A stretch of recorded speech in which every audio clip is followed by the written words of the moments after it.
श्लोक के माध्यम से हमें स्वयं को जागृत होना है कि मैं एक शुद्ध स्वरूपी आत्मा हूं। इसीलिए वो श्लोक के माध्यम से बार बार कहते हैं कि आत्मा को जानना हो, आत्मा का पूर्ण आनंद लेना हो, तो ये जिन वाणी श्रवण ही एक सुंदर माध्यम है। ये जिन वाणी श्रवण के माध्यम से ही हम अपने आप को पहचानते हैं। कल हमने देखा कि जम्बू कुमार ने सुधर्मा स्वामी की एक देशना सुनी और जीवन में परिवर्तन आ गया। और परिवर्तन आने के साथ साथ ही जम्बू कुमार की सगाई हुई वो रूपवती कन्याओं के साथ में। सगाई होने के बाद भी वितरागिता वो वैराग्य का बीजारोपण हुआ। फिर भी वो आठों कन्याओं के साथ क्या हुई? शादी हुई।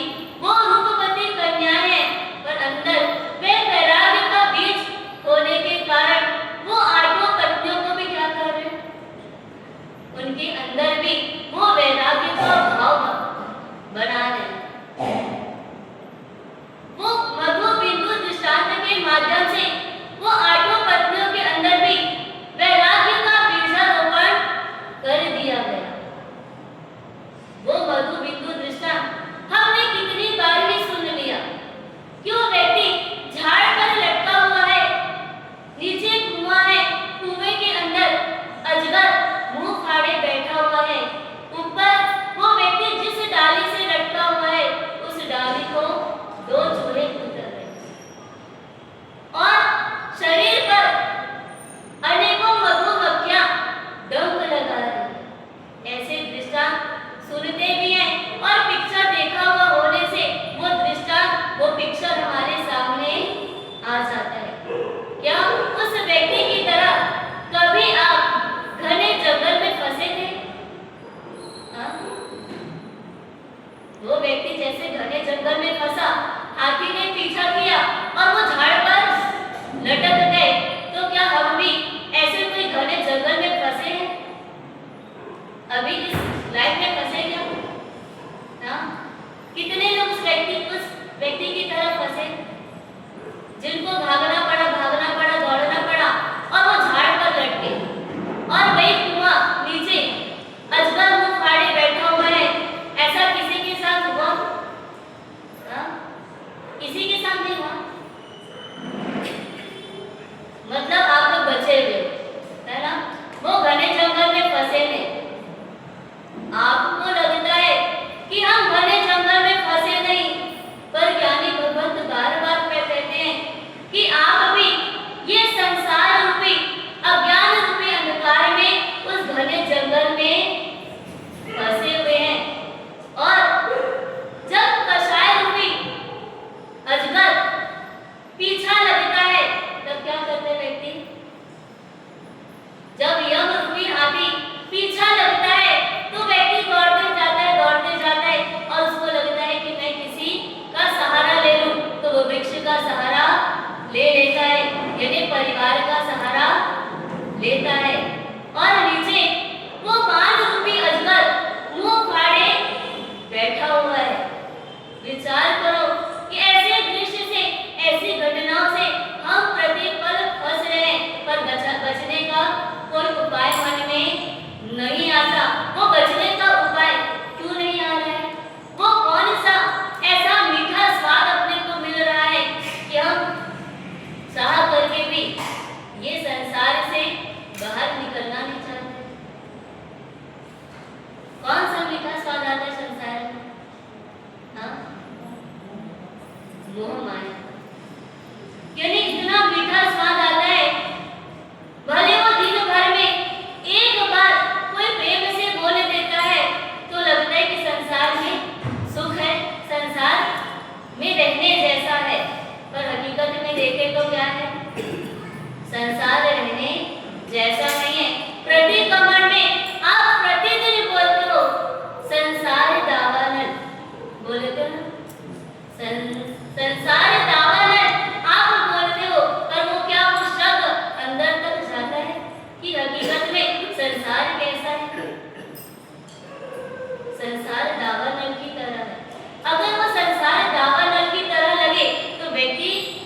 संसार से बाहर निकलने का प्रयास करेगा।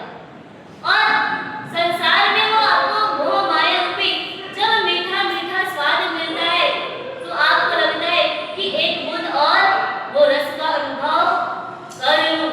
उसी समय वो ज्ञानी भगत, वो साधु साध्वी भगत, वो गुरु भगतों का योग मिलता है और ऐसे आपके दृश्य को देख करके उनके भीतर भी वो दया के भाव जागृत होते हैं। वो करुणा मन में आती है कि कैसा ये जीव है, कैसे इसको संसार में रस आ रहा है, वो क्यों निकलने का प्रयास नहीं करता है और वो अपना विमान नीचे लेकर के आता है। और वो गुरु भगत आपको बार बार कहते हैं कि संसार से बाहर निकलो, ये संसार से बाहर निकलो और ये संयम रूपी विमान आपके नीचे रखा हुआ है, मात्र उसमें क्या करना है, आपको पैर रखना है, वो कदम आपको रखना है। तो आप ये जो भारी कठिनाइयों से, भारी दुर्घटनाओं में जो फंसने वाले हैं उससे आप बच सकते हो। पर आप क्या कहते हो? गुरु भगवत भी आ गए बचाने के लिए, तो बार बार कह रहे हैं ये संयम रूपी विमान नीचे खड़ा है, एक बार आप अपना कदम रख दो। फिर मन में क्या है? हमारा संसार में सुख है, हमारा संसार में अभी रस आ रहा है, इसलिए एक रस की बूंद और आने दो, अभी समय नहीं हुआ है, थोड़ा समय होने दो, उसके बाद ही हम संयम के बारे में कुछ सोचेंगे, उसके पहले नहीं सोचेंगे। और वो जम्बू कुमार आठों पत्नियों को जब ऐसे वो दृष्टांतों से समझा रहे, उनके अंदर भी वो वैराग्य का बीजारोपण हो जाता है। ये की बातें कमरे के अंदर हो रही है और उसी समय प्रभव नाम का चोर भी उनके घर पे चोरी करने के लिए आता है। प्रभव नाम का चोर चोरी करने के लिए आया है और कमरे में जम्बू कुमार और इनकी आठों पत्नियों की बातें सुन रहे, वैराग्य की बातें सुन रहे। घर पे शादी का समय होने के कारण पूरे आभूषण जितने भी संपत्तियां हैं वो सारे ऐसे खुले ही पड़े हुए हैं। वो प्रभव चोर भी थोड़ा समझदार था, उसके अंदर भी इतनी समझ थी कि चोरी करना तो किसके यहाँ चोरी करो। उसको भी लगता कि मैं ऐसे व्यक्ति के घर से चोरी करूं और जितनी आवश्यकता हो उतनी ही वो चोरी करता था, तो किसी घर वालों को कोई तकलीफ नहीं होती थी। वो एकदम गरीब झोपड़पट्टी वालों के घर पे कभी चोरी करने के लिए नहीं जाता, और जिसके घर पे अखुद संपत्ति है पर वो व्यक्ति खुद नहीं खा पाता, उसके घर पे भी वो चोरी करने के लिए नहीं जाते थे। ऐसा कौन व्यक्ति था जिसके पास अखुद संपत्ति थी पर वो खा नहीं पाता था, भोग नहीं कर पाया उसका?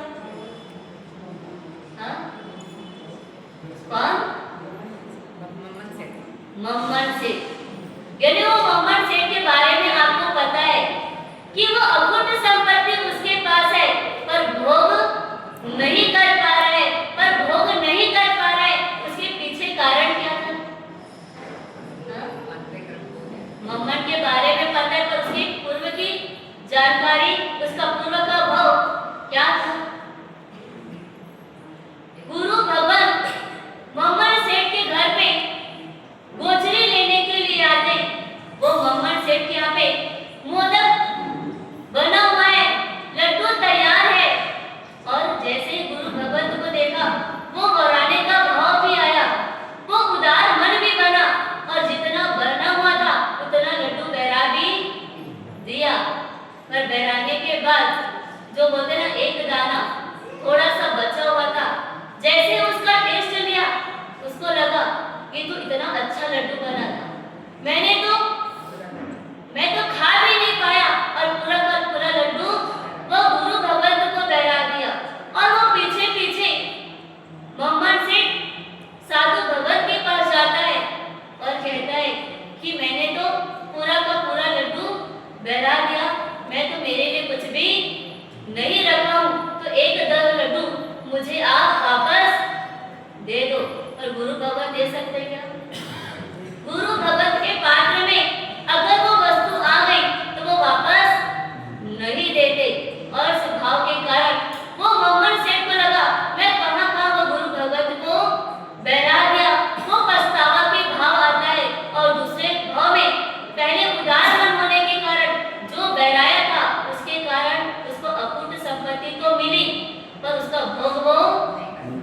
नहीं कर पाया।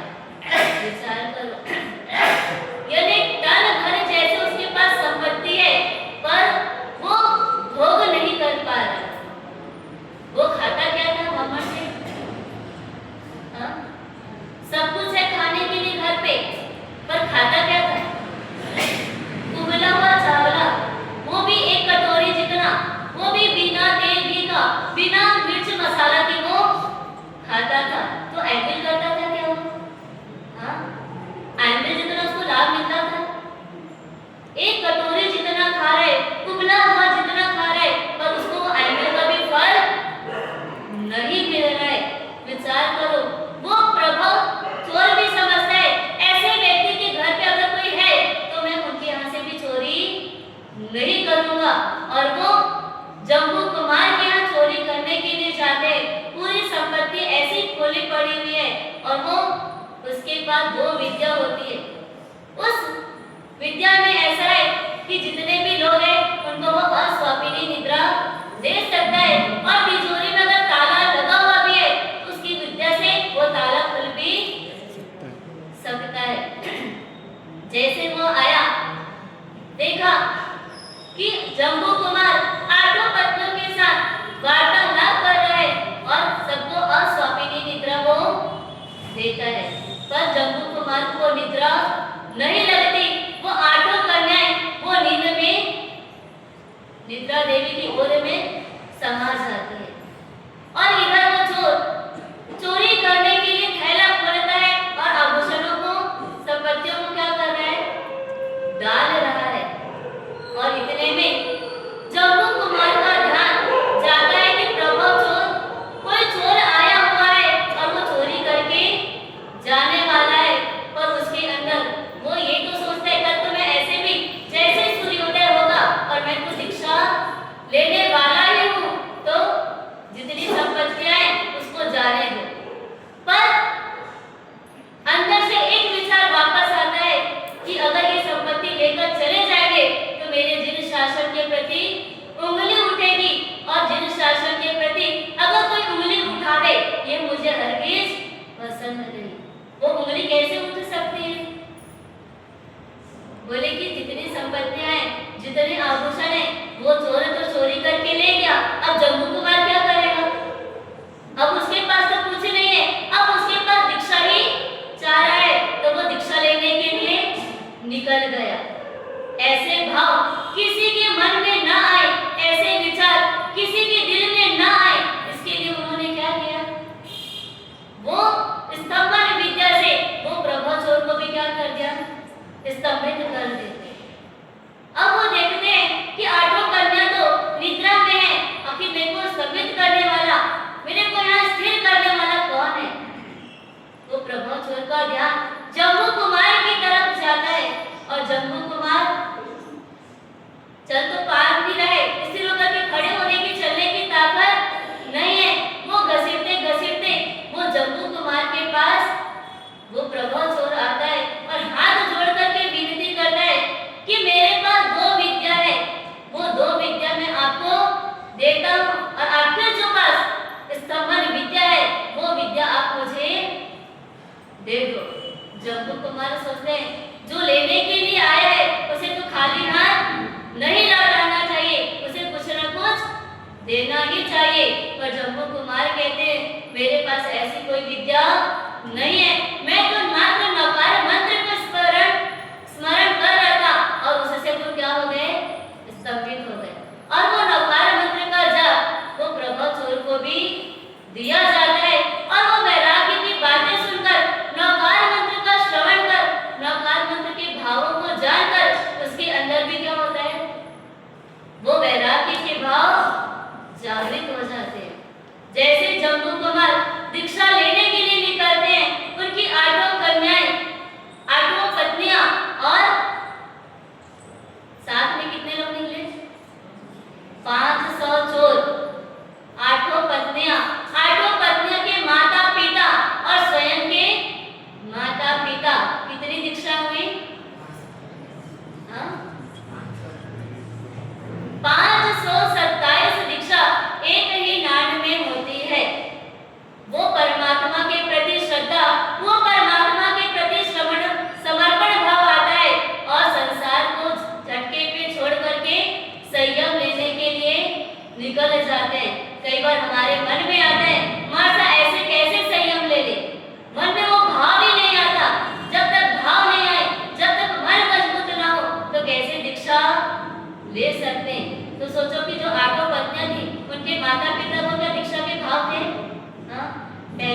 जमाने में अगर एक राजा दीक्षा लेता था तो वो राजा के पीछे हजारों प्रजाएं दीक्षा ले लेते थे, और वो राजा को जब केवल ज्ञान होता था तो हजारों प्रजाओं को भी क्या हो जाता था, केवल ज्ञान हो जाता था।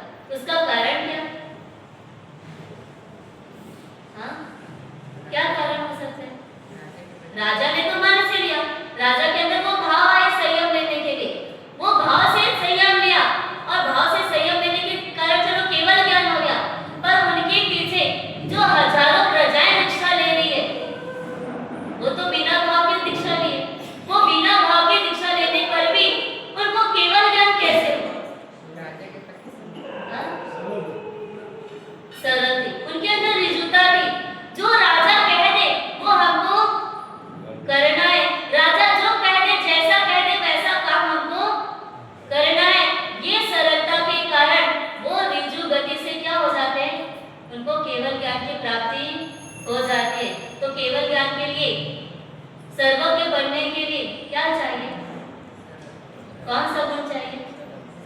मात्र वो सरलता का गुण हमारे भीतर आ जाए तो हम को मोक्ष जाने में टाइम नहीं लगेगा। वो महोपाध्याय अब गुरु भगवान हमको अगले श्लोक में फरमाते हैं कि जागृति ज्ञान दृष्टिस्ते तृष्णा तृष्णा ही जामुली पूर्णानंदस्य तत्किंचन दैव्य वृश्चिक वेदना। यानी तृष्णा रूपी काला सर्प, वो काले सर्प की जहर को नष्ट करना हो, वो काले सर्प की जहर को उतारना हो, उसके लिए गारुड़ी मंत्र समान सम्यक दृष्टि, सम्यक ज्ञान रूपी चक्षु अगर खुल जाए तो दीनता रूपी भिक्षु का डंक भी पीड़ा नहीं दे सकता। अगर काला सर्प के जहर को उतारना हो उसके लिए कौन सा मंत्र चाहिए रहता है? कभी किसी को बिच्छू डंक लगाता है, कभी किसी को सर्प डंक लगाता है, तो अंदर से भयभीत दशा आती है, ये सर्प ने डंक लगाया है। ये सर्प के डंक का जहर उतारने के लिए व्यक्ति किसके पास जाता है? कभी किसी को बिच्छू डंक लगाया? हाँ, किसी को भी नहीं लगाया। सर्प ने डंक लगाया? नहीं लगाया, इसीलिए अनुभव नहीं है। पर ज्ञानी भगत कहते हैं अगर काला सर्प डंक लगा दे तो व्यक्ति को, वो व्यक्ति सीधा गरुड़िया के पास जाता है, वो गरुड़ मंत्र से उसका जहर नीचे उतर जाता है, और नीचे उतरता है तब उसको भिक्षु का डंक भी पीड़ा नहीं देता है। एक बार एक कुम्हार मिट्टी लेने के लिए जंगल में जाता है, और मिट्टी खोदने के लिए जैसे शस्त्र उठाता है, 2-4 बार जमीन में खुदाई करता है, अचानक से एक काला सर्प बाहर निकलता है। जिस शस्त्र से खुदाई कर रहा था उस शस्त्र का प्रहार वो सर्प के शरीर पर हो जाता है, उस शरीर पर घाव, सर्प के शरीर पर घाव लगता है। वो सर्प जैसे ही फुफकार करते हुए बाहर निकलता है और वो व्यक्ति का पीछा करने लगता है। वो व्यक्ति देख रहा है कि काला सर्प मेरा पीछा कर रहा है, और तेज गति से भागने की कोशिश करता है, बार-बार पलटता है, पर वो सर्प पीछा करना नहीं छोड़ता। वो सर्प को लगता है कि सर्प ने, इस व्यक्ति ने मुझे मारने की कोशिश की, जब तक मैं इसको डंक न लगा दूं तब तक मुझे शांति नहीं मिलेगी। बार-बार पीछे मुड़ करके देख रहे और वो सर्प पीछा करते जा रहे हैं। बीच में वो गरुड़िया मिलता है, जो जिसके पास गरुड़ मंत्र है। वो व्यक्ति कहता है कि तुम्हारा पीछे तो वो मौत लगी हुई है, वो मौत तुम्हें, मौत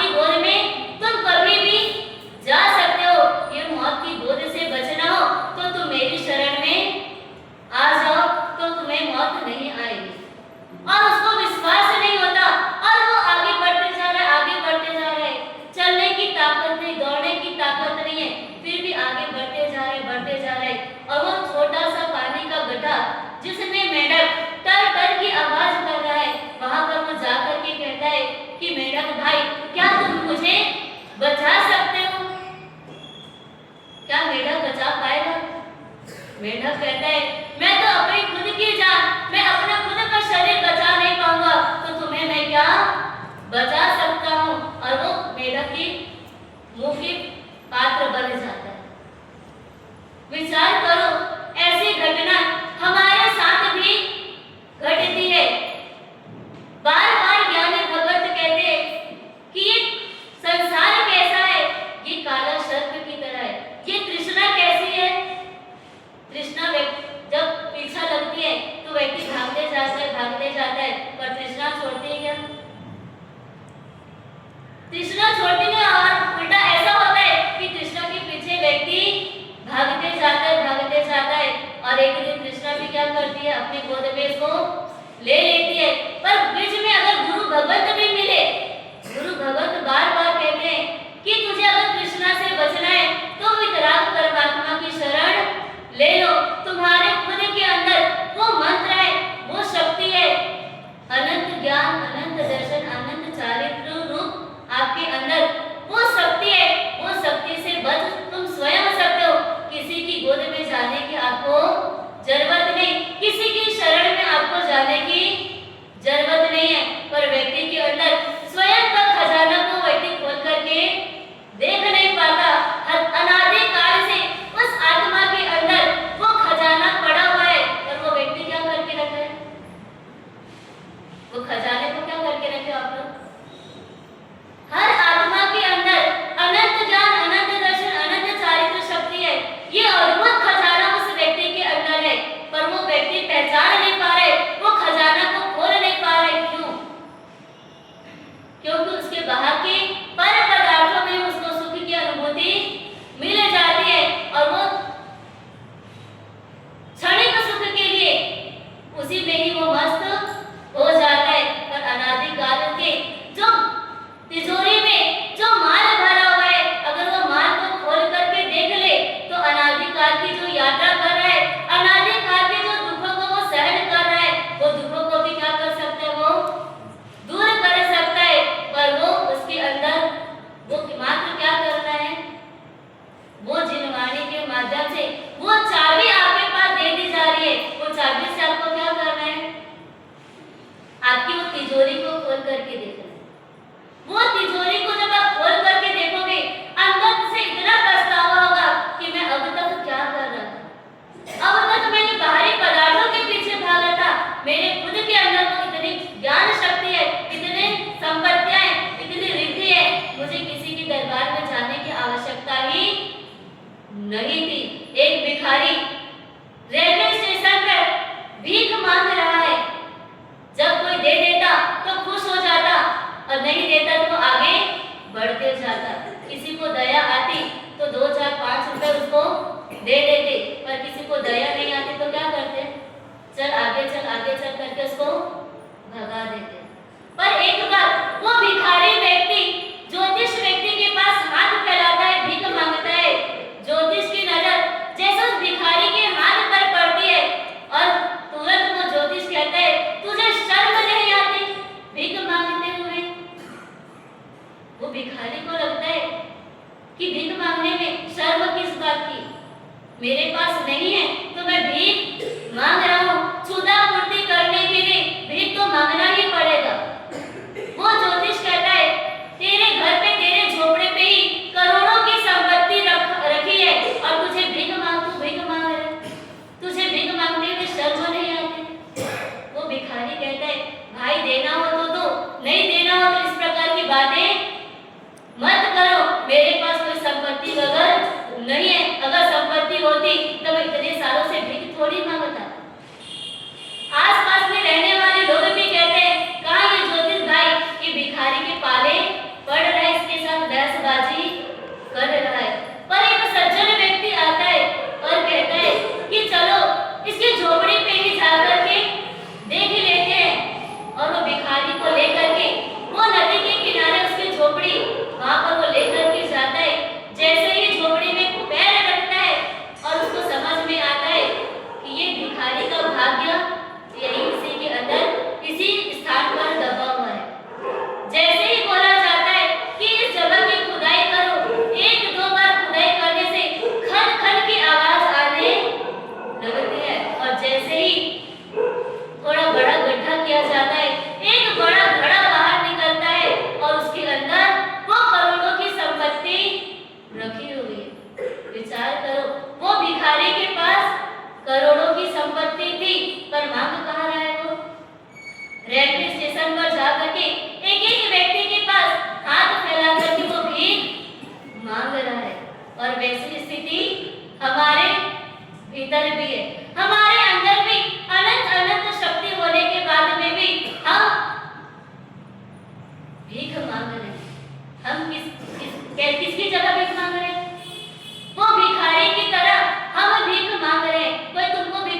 वो कार्य करते हैं, वो दुकानों पे जाते हैं और लगता है कि ये माल मैं खरीद लूंगा तो मैं धनवान बन जाऊंगा, इस लड़की के साथ शादी हो जाएगी तो मैं धनवान हो जाऊंगा, मैं मेरा परिवार खुशहाल हो जाएगा, मैं आनंद के साथ रह सकता हूँ।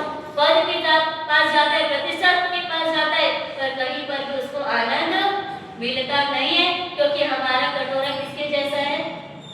वो भिखारी के पास तो मिट्टी का, तांबे का कटोरा टूटा फूटा है, पर हमारे पास कौन सा कटोरा है जिसके अंदर कितना भी भर दिया जाए पर वो कभी भरता ही नहीं? कौन सा कटोरा है? कृष्णा का कटोरा।